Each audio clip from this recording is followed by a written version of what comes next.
ஆண்டவர் உங்களுக்கு உயர்வை வைத்திருக்கிறார். ஆமா பிரியமானவர்களே, இங்க ரூத்தினுடைய விசுவாசம் நகோமிக்குள்ளேயும் என்ன ஆச்சுன்னா ஒரு நம்பிக்கையை கொடுக்க ஆரம்பிச்சது.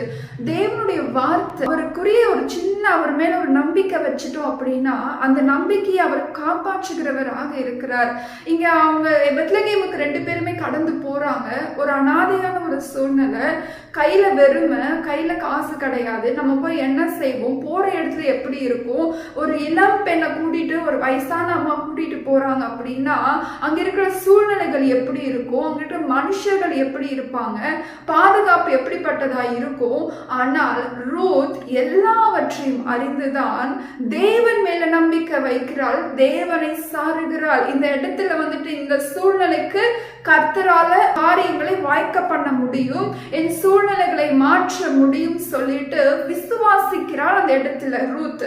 அப்ப நம்முடைய வாழ்க்கையில நம்மளுடைய கஷ்டப்படும் போது, நம்ம வேதனைப்படும் போது, நம்மள யாராச்சும் அவமானப்படுத்தும் போது நம்ம என்ன செய்யறோம் அப்படின்னா கலங்கி போயிடுறோம், மன உளைச்சலுக்கு உள்ளாகிறோம், நம்மளுக்கு ஒரு தைரியம் வரமாட்டேங்குது, நம்ம ஆண்டவர் சமூகத்துல போய் நிக்கணுங்கிற ஒரு வைராக்கியம் நமக்குள்ள வேணும்.